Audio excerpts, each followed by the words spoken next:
예레미야 32장 33절에서 41절 말씀을 통해서 주의 얼굴을 구하는 삶, 주의 얼굴을 구하는 삶, 이런 제목으로 오늘 또 은혜를 사모하도록 하겠습니다.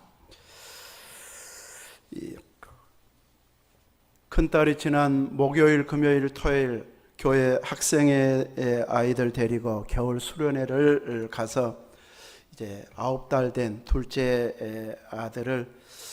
아이를 우리 집에 데려다 놓고 가서 우리가 한 3일 동안 아기를 본 적이 있습니다.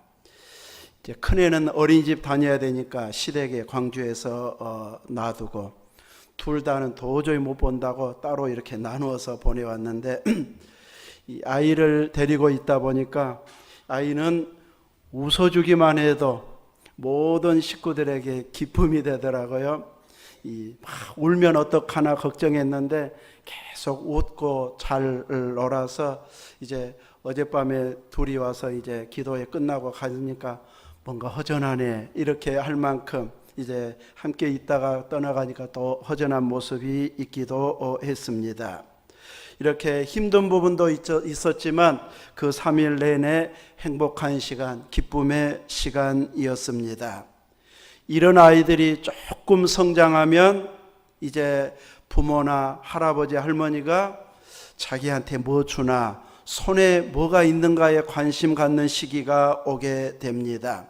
그래서 이제 진짜 부모, 할머니, 할아버지가 좋아서 막 좋다고 해야 되는데 선물 보고 좋아하고 용돈 보고 좋아하면 여러분 기분이 어떨까요? 이렇게 해서라도 내가 연결고리를 맺어야지 하면서 용돈도 주고 선물도 주기도 하지만 속으로는 나를 더 좋아해야지, 내 손에 뭐 있는가만 보내, 이러면 기분이 조금 그러할 것입니다. 그런데 우리 믿음의 사람들이 신앙생활을 하면서 또 열심히 기도는 하는 것 같은데 하나님 그 자신에게, 하나님 그분에게 우리의 관심이 집중되어야 참 신앙인데, 하나님이 나한테 뭐 주나, 이번 내가 기도한 거 응답 주시나 안 주시나, 하나님 손에 있는 선물에만 관심이 있을 때가 있습니다. 이것도 아주 잘못됐다 이럴 수는 없죠. 그러나 수준이 있는 깊은 신앙이라고 할 수는 없습니다. 어린아이 신앙, 어렸을 적에 막 선물이 주면 좋아하고 안 그러면 관심 없어 하는 딱 그 수준의 신앙 정도밖에 되지 않는다는 것이죠. 이렇게 하나님이 우리에게 주시는 그 선물, 곧 하나님 손에만 관심이 있는 이런 믿음을 우리들을 또 그런 믿음 생활을 하는 경우들이 있습니다. 우리는 하나님의 손을 구하는 수준에서 올라서서 이제는 주의 얼굴을 구하는 신앙이 되어져야 됩니다. 하나님의 손을 구하는 이런 자세는 우선 필요하고 급하고 아픈 그 문제를 아뢰어가지고 빨리 해결되었으면 하는, 거기에 머무는 것이 하나님의 손을 구하는 신앙이고, 그 수준에 올라서서 주의 얼굴을 구하는 신앙은 하나님 자신을, 주님 한 분으로 만족했던 바울과 같은 이런 신앙의 길을 가는 것이 바로 주의 얼굴을 구하는 삶입니다. 왜 오늘 제목을 이렇게 잡았는가 감이 오십니까? 이제 하나님의 손에 관심 가졌던 데서 주의 얼굴을 구하는 성숙한 신앙의 삶을 우리가 살아야 된다, 이것을 의도하는 제목입니다. 태국의 친구 선교사인 정도현 선교사님이 매일 짧은 묵상의 글을 카톡으로 보내오고 있습니다. 작년 말에는 그렇게 보낸 지 3년 동안 하루도 빠짐없이 보내왔다고, 그 글을 쓰기 위해서 운전하다가 갑자기 좋은 생각이 떠오르면 멈추어서 글을 얼른 적고 해가지고 이제 3년 동안 개근했다고, 마지막 마디에는 내가 나에게 개근상 줘야 되겠다 이러면서 보내왔더라고요. 또 이제 음악 전공자가 해마다 와서 음악학교에서 가르치고 있는데 아마 작년 말로 마치고 돌아가는지 또 새로운 음악 선생님을 구한다.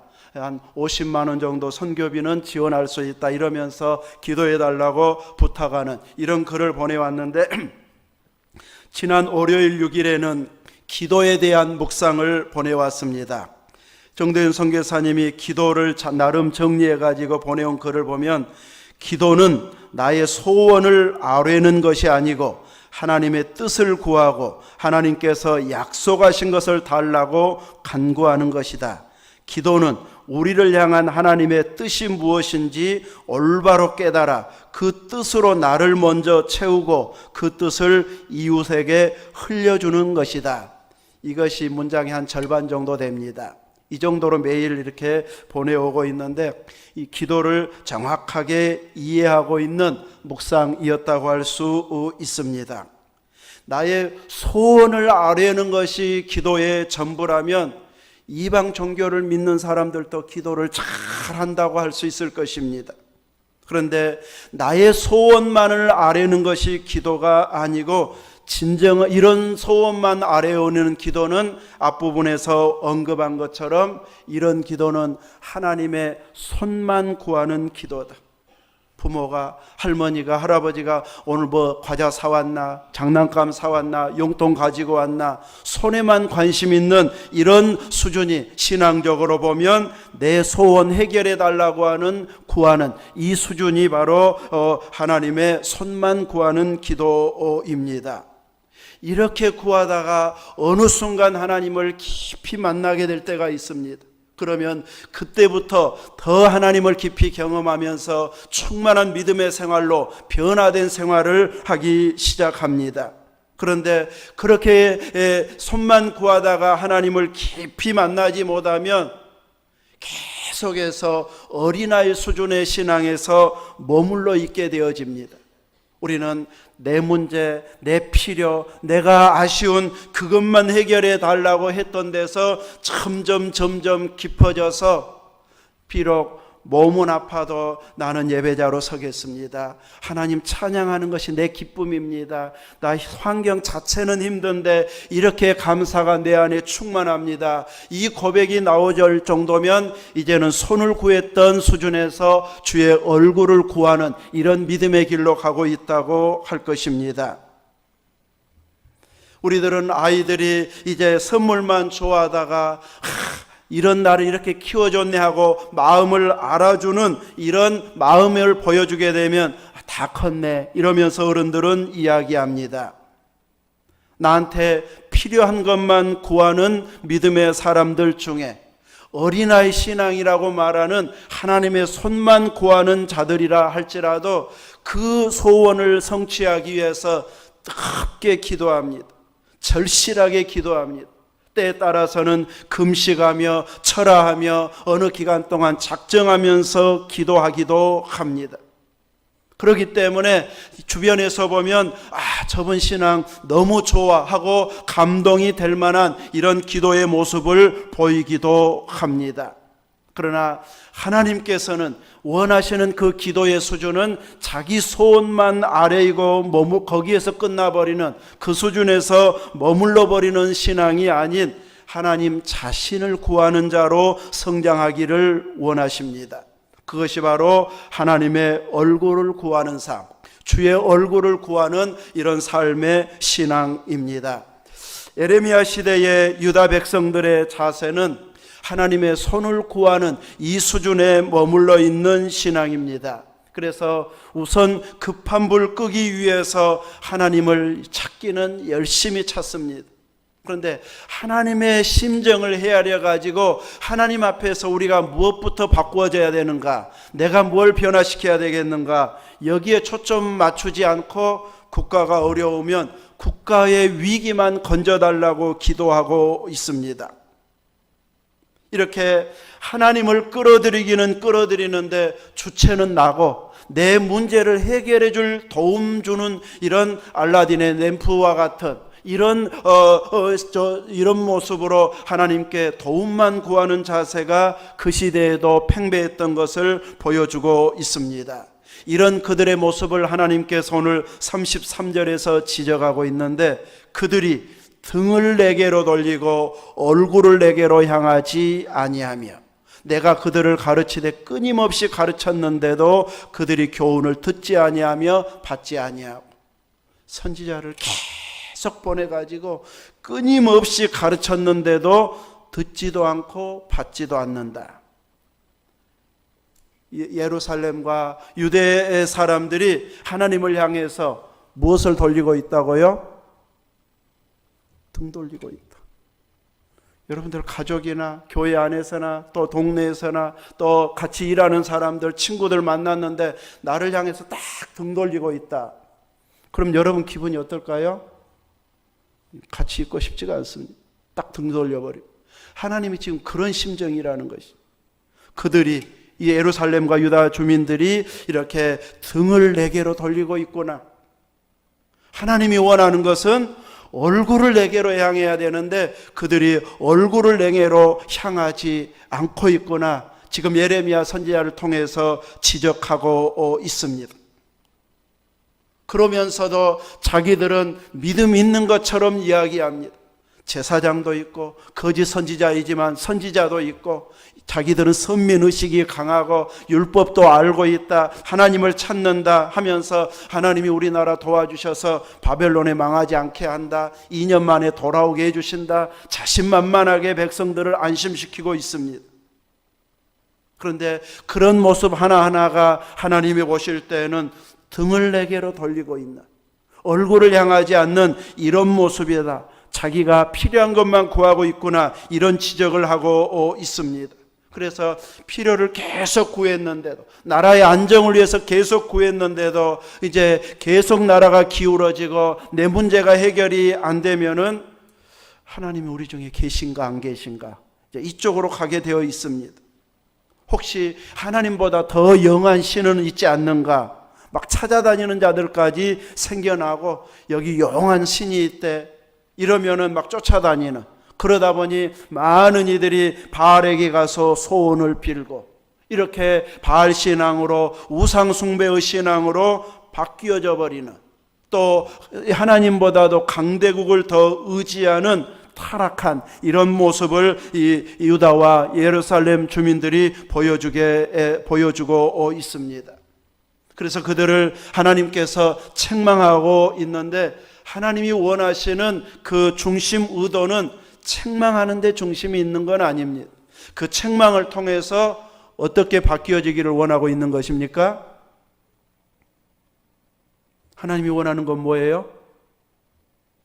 나 좀 봐주라, 내 얼굴 좀 봐라, 왜 맨날 등 돌리고 있냐 이러면서 지적하면서 나를 보라고 지금 촉구하고 있습니다. 이런 모습이 내 모습은 아닌지 우리는 점검해야 됩니다. 이러니까 바벨론에 망했지, 이러면서 이스라엘 아수리에 망하고 유대가 바벨론에 망한 그것만 우리가 성경 역사를 읽으면서 이러니까 망하지, 이렇게 우상 숭배하니까 하나님이 화낼 만하지, 안 도와줄 만하지, 그러고 끝나버리면 나를 향한 말씀이 아닙니다. 이제 이 말씀이 나에게 적용시켰을 때 혹 나에게는 이런 모습은 없는가? 우리들이 신앙생활하면서 하나님의 손을 하나도 구할 필요가 없다, 이럴 수는 없잖아요. 끊임없이 우리의 필요를 구하면서도 중심은 손에 있는 선물이 아닌, 응답이 아닌 하나님 마음에 합하게 내가 구하고 있는가? 하나님 이렇게 주신 것은 맞는데 내가 이거 사용해도 되는가? 내가 이렇게 살아도 괜찮은가? 막 두렵고 떨림으로 활용하는 이런 중심의 자세가 하나님의 심정, 하나님의 얼굴을 헤아리면서 나 자신을 점검하는 이 자리에까지 나아가야 참신앙이 되어집니다.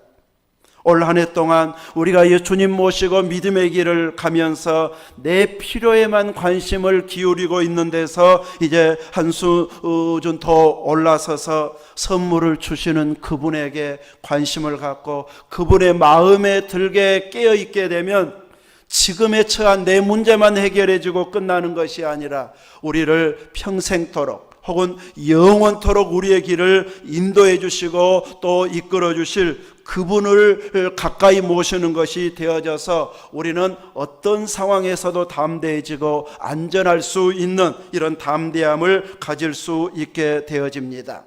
그러면 주의 얼굴을 구하는 자들은 무엇을 구하는 것인가? 바로 하나님을 더욱 알기를 구하는 모습입니다. 여러분, 하나님을 다 알고 있습니까? 우리 인간은 하나님을 다 알 수가 없습니다. 하나님이 만든 창조물들도 우리는 다 헤아리지 못하고, 나에게 있는 것까지, 내게 주신 것까지도 다 발견 못하고 살아가고 있는 우리들입니다. 내가 나를 아는 것보다, 내가 내 자녀를 아는 것보다 하나님이 훨씬 더 명확하게 알고 계십니다.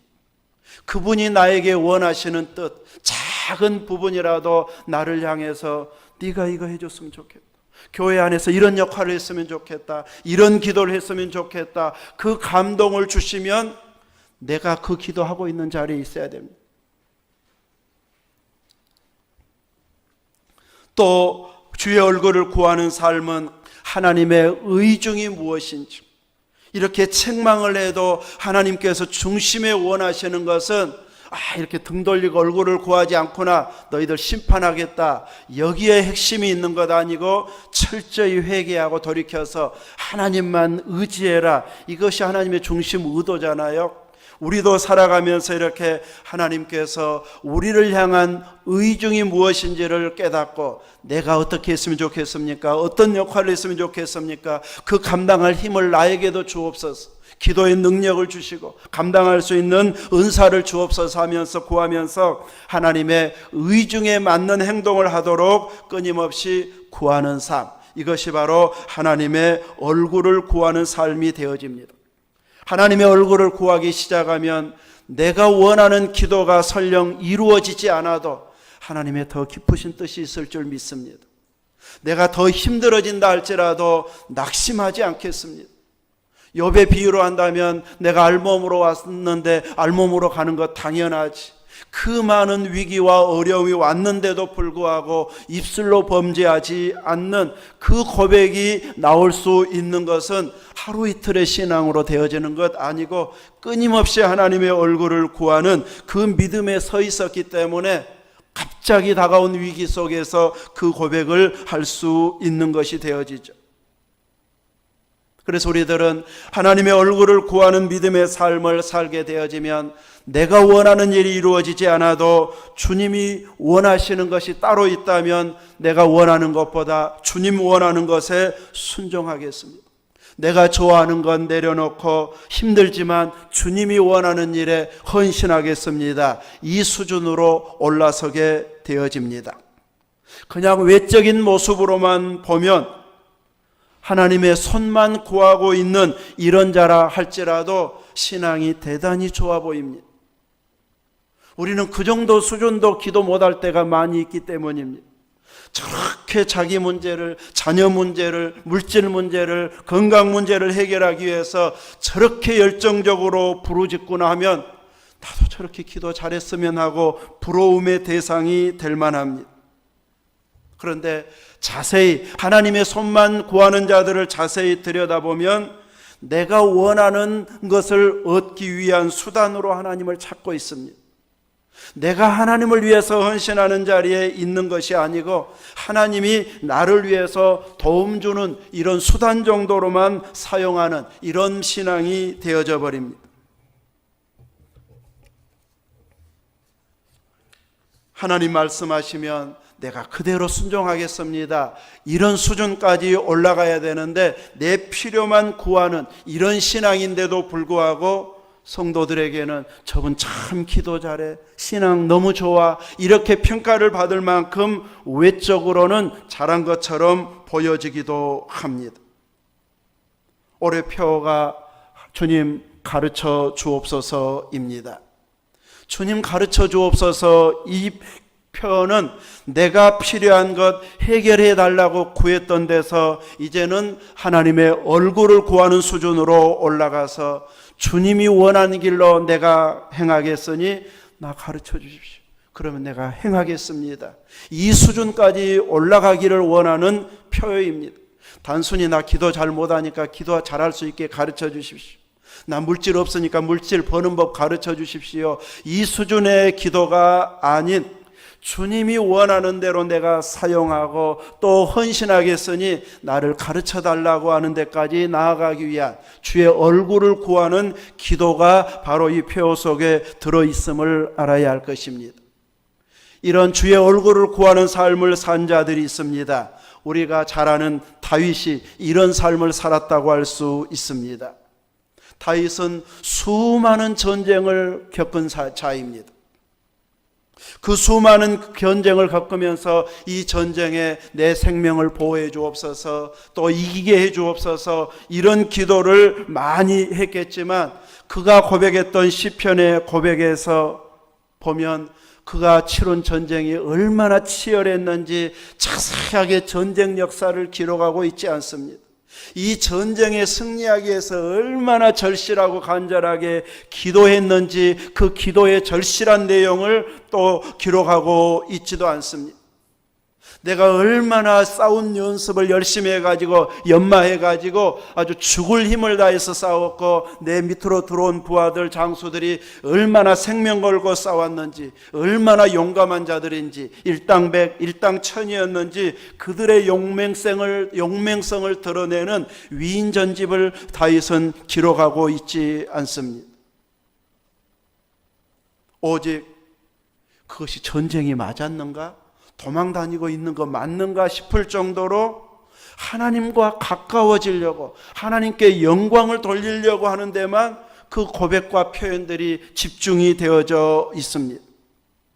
그래서 끊임없이 찬양하고 하나님께 영광이 되어지게 하는 영적인 싸움에 더 집중해서 전쟁이 별것 아닌 것처럼 보여지게 하는 이런 자의 신앙이 진정 주의 얼굴을 구하는 자의 참 모습이었음을 보여주고 있습니다.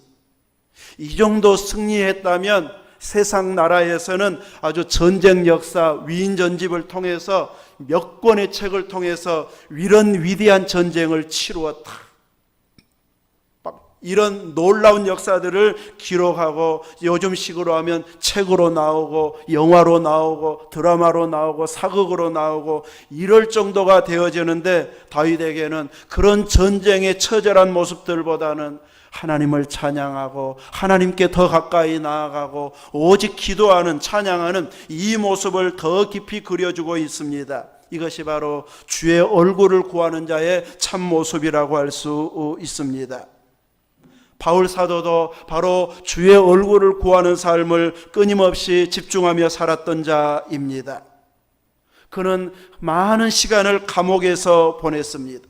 감옥에서 쓴 서신이 에베소, 빌립보, 골로새서, 빌레몬서, 이 네 권의 책을 옥중서신이라 이렇게 부르기도 하는데, 그냥 옥중서신이라고 부르니까 그런가 보다 하지, 우리가 그냥 읽으면 옥에서 쓴 것인지 서재에서 쓴 것인지 교회에서 쓴 것인지 얼른 분간이 안 될 만한 그런 내용으로 가득 차 있습니다. 갇힌 자 된 내가 그 표현이 없었더라면, 갇힌 자 중에 낳은 오네시모 이런 표현이 아니었더라면 갇힌 것인지도 모를 정도로 그는 그 안에서 내가 얼마나 고생한 줄 아느냐, 춥고 배고프고 힘들고 잠 못 이루고 나를 고문하는 사람들 얼마나 힘들게 하는지 아느냐, 이러면서 자기의 신세 타령을 하고 고생한 이야기를 계속 나열하고 있지 않습니다. 그런 옥중서신에는 감사가 먼저 나오고 기도가 나오고 찬양이 나오고 있습니다. 기뻐하라고 말합니다. 내가 다시 말하노니 기뻐하라면서 전혀 감옥이 아닌 좋은 환경에서 지금 목회하고 있는 것처럼 보여질 만한 이런 내용으로 가득 차 있는 그 모습을 표현할 수 있었던 것은, 그는 환경에 제재를 받지 아니하고 환경에 막히지 아니하고 환경에 지배당하지 아니하고 오직 주님만 높이는 데 집중할 수 있는 주의 얼굴을 구하는 삶이었기 때문에 이런 고백이 서신을 통해서 보여주고 있습니다. 그런데 에레미야 시대는 주의 얼굴을 구하는 모습이 아닌 하나님 앞에 등을 돌리고 있는 모습이었습니다. 그렇게 많은 선지자를 보내가지고 하나님께로 돌이키도록 순종하도록 요구했어도 그들은 교훈을 듣지도 않고 받지도 않았습니다. 오히려 이런 예레미야와 같은 참 선지자를 매국노로 치고 옥에 가두고 구덩이에 던져버리는 이 잘못된 거짓으로 지금 전하고 있다 이러면서 이제 오히려 예레미야를 책망하면서 죄수로 만들어가고 있습니다. 이렇게 그들은 이제 바벨론에 끌려갔는데도 불구하고 오늘 본문의 후반부에 보면 바로 그 갔던 그곳에서 돌아오게 해주겠다고 약속하고 있습니다. 그들이 내 백성이 되고 나는 그들의 하나님이 될 것이라고 말하고 있습니다. 비록 포로로 끌려가는, 그래서 하나님이 이제 우리와 관계가 끊어졌다, 단절됐다 이렇게 낙심할 만한 상황인데 하나님은 그렇다고 해서 결코 자기 백성들을 포기하지 않고 있음을 분명하게 선언하고 있습니다. 결코 하나님은 자기 백성들을 외면하시지 않습니다. 오히려 포로 생활을 통해서 하나님은 가나안 땅에 머물러 계신 분이 아닌 온 세계를 다스리시는 분이심을 더 확실하게 보여주고 있습니다. 그러므로 포로로 끌려갔다고 해서 나라가 망했다고 해서 낙심하고 있을 것이 아니라 이제 하나님께서 선지자를 통해서 다시 돌아오게 해주겠다. 이것이 하나님의 의중이구나, 말씀의 중심이구나 알았으면 이제 이 약속의 말씀을 붙잡고 기도하는 것, 이것이 바로 참 기도라는 것입니다. 하나님은 선지자를 통해서 우리 돌아오게 해주겠다고 약속했잖아요. 그날이 언제입니까? 빨리 해방시켜 주옵소서. 고국으로 돌아가게 해주십시오. 다니엘은 바로 에레미야의 글의 비밀을 깨닫고 금식하며 기도하잖아요. 이렇게 기도는 하나님의 의도를 알고 하나님의 마음을 알고 하나님의 약속을 붙잡고 내게도 그 약속대로 이루어 주옵소서 해야 진정한 기도회로 나아갈 수 있게 되어집니다. 하나님은 이들에게 영원히 떠나지 않고 복을 주겠다고 40절에도 약속하고 있습니다. 우리가 믿는 하나님은 이런 하나님입니다. 징계는 하셔도 영원히 자기 백성을 버리시지는 않습니다. 등 돌리고 있는데 뭐가 좋다고 그래도 너희들 돌아오게 해주겠다 이러고 싶겠습니까? 그런데 우리가 믿는 하나님은 이렇게 사랑이 풍성하셔서 자기를 등 돌리고 있는 그들을 향해서 끊임없이 사랑의 손짓을 하면서 돌이키게 하고 있습니다. 하나님이 그 조그만 나라 이스라엘이 없으면 세계를 통치하기 어려워서일까요? 우리를 향해서 이렇게 간절하게 사랑의 외침을 하고 있는 것, 우리가 없으면 하나님이 너무 아쉬울까요? 우리가 그만한 대단한 존재들일까요? 하나님은 스스로 영광 받으시는 분이십니다. 원하시기만 하면 주님은 로마 군인 정도가 아닌 12영도 더 되는 천사들을 동원해서 그들을 다 물리칠 수 있는데도 불구하고 하나님의 뜻을 이루시는 데만 집중하셨던 것처럼 그 사랑이 우리에게 이렇게 오게 되어졌습니다. 우리가 대단한 존재가 아닌 하나님의 사랑 때문에 하나님의 영광의 빛을 이제 가질 수 있도록 우리를 빛나게 해 주셨습니다. 이제 이 큰 사랑을 받은 우리들이 믿음의 반응을 보여야 할 때입니다. 그래서 우리들은 끊임없이 주의 얼굴을 구하면서 우리에게 가르쳐 달라고 구하는 자가 되어야 할 것입니다. 단순히 인간적으로 내 소원 성취하기 위한 이런 수단으로 하나님을 이용하는 자가 아닌 이제 내가 하나님 일하기를 원합니다.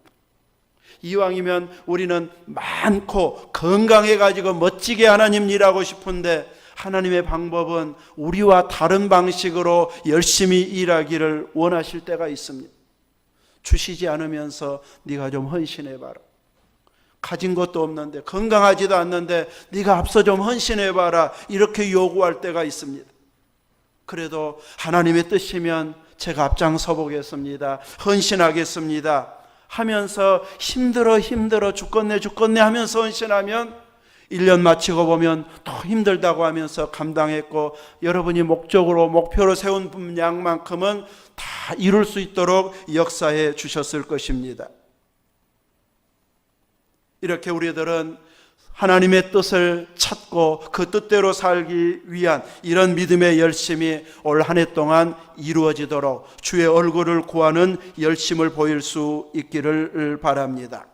말씀이 하나님의 약속이 가득 차 있기 때문에 올해도 여전히 말씀을 가까이 하고 내 생각이 아닌 하나님의 뜻을 발견하기 위해서 기도하면서 우리의 일상이 주의 얼굴을 구하는 삶, 주일만 특별하게 구별해서 예배하는 것이 아닌 일상이 주일처럼 살고 일상이 예배가 되어지는 이런 삶을 사는 이런 자들이 되어져야 할 것입니다.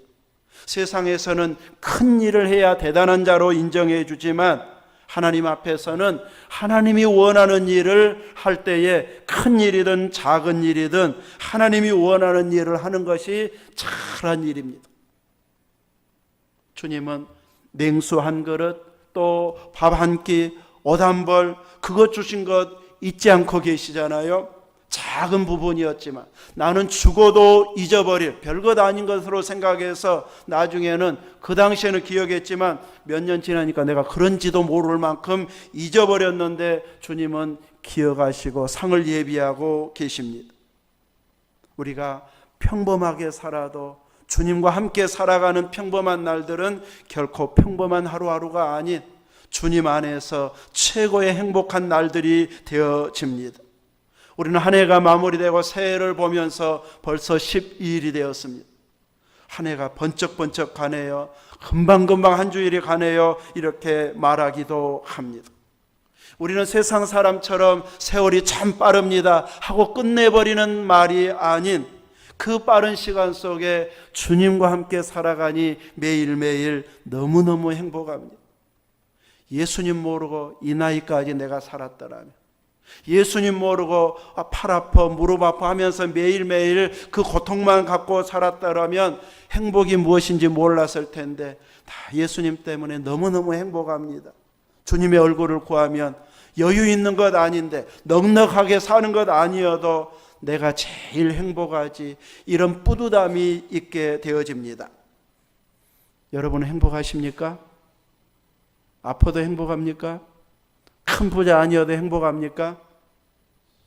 하나님의 손을 구하시렵니까? 하나님의 얼굴을 구하면서 살겠습니까? 이제부터 매일매일 하나님의 얼굴을 구하면서 그분의 만족한 미소가 떠오를 만큼 철저하게 깨어서 믿음으로 살면서 그분에게 등 돌리는 자가 아닌 얼굴을 보면서 살아가는 친밀한 자 되시기를 주의 이름으로 축원합니다.